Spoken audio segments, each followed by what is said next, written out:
at the Trade Ministry. The minority in Parliament has meanwhile rejected an apology by Deputy Trade Minister Carlos Ahenkorah to Parliament over his recent outbursts against North Tong MP Samuel Okudzeto-Ablakwa.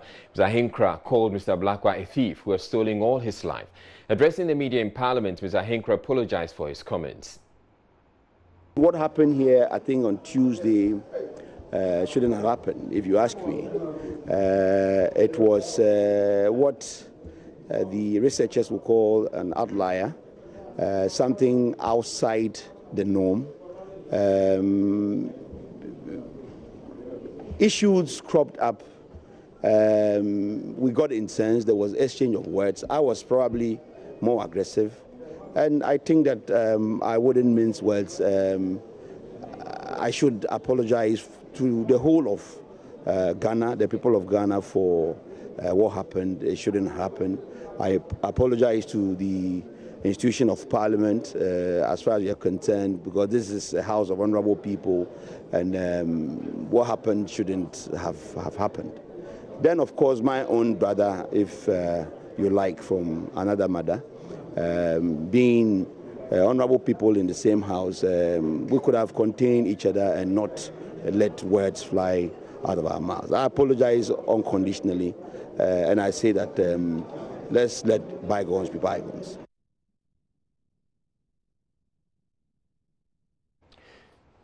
The North Tong MP has meanwhile indicated he intends to sue his colleague for the allegations he leveled against him. But Minority Chief Whip in Parliament, Muntaka Mubarak, says apology is unacceptable, insisting they will trigger disciplinary procedures against the minister unless he apologizes properly.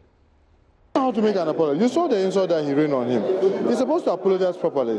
That is why. I mean, he must also give the background. That is what we agreed as a way not to bring the issue and take the rule. So he must apologize properly. Okay, so there was an earlier conversation and an agreement on how this should be done in terms Obviously, of... because, I mean, it is either to go using the rules of the House or to, and the leadership agreed that, no, let's get him to apologize unconditionally.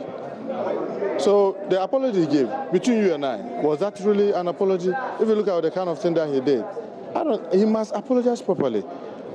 He must apologize properly. Other than that, we'll be forced to use the rules, because that was what was agreed. So he must apologize properly, and he knows how to apologize. You cannot just mention it in passing. What he did was just mention it in passing. That was not an apology. You have to apologize to your colleague, having wrongfully accused him, almost accosted him.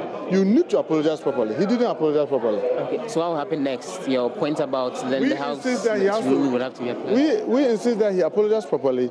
Other than that, we insist that the rules should be used. And if the rules, with a greater respect, majority think that they can abuse it because they have the number, well, that would mean we have to advise ourselves, because what he did, I mean, nobody can challenge it. It was clear. There are precedents as to how others have behaved and how it ended up. So he needs to apologize properly. I mean, it's the only thing that will let us not use the rules. Other than that, we will have to insist that the right thing should be done. And if he goes privileges, then he can go and give the other reasons. And maybe that one, he may have to go to the floor. So we insist that he has to apologize properly. Majority Leader in Parliament, HMN Sabonsu, is daring the minority to go ahead. He apologized to him. The question then was whether from the inner chamber, where we had the discussion, he was to come to the chamber and make an apology on the floor of the House, or to meet the press outside. And because the incident happened outside the chamber, it was deemed necessary for him to engage the very press corps that the incident happened in front of, which is what was required of him to be done. In fact, I insisted that he should get the Honorable Ablakwa to be by his side, so that as a sign of good gesture, once he finished, they could even shake hands before the cameras.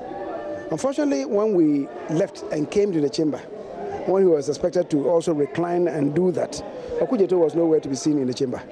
And according to him, he called several times and didn't hear from him.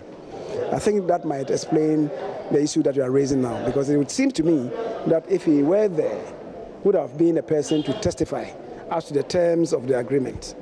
Unfortunately that he wasn't there. Now, Nabu Muntaka is telling us they will ensure that the rules of the House apply, privileges committee and all. Will you allow for that to happen? Why can I grandstand that when I have not heard from them? Let's hear from them first, the basis of that move, and then if it has to be confronted, it may be confronted. If it has to be tolerated, it will be tolerated. And we'll be delving a lot deeper into this cash for seats controversy, as we'll be joined by the anti-graft agency GII, but also still to come in the bulletin, the Special Development Initiatives Minister is blaming a typo for inflation of line item in the ministry's budget for website development from 80,000 to 800,000 cedis.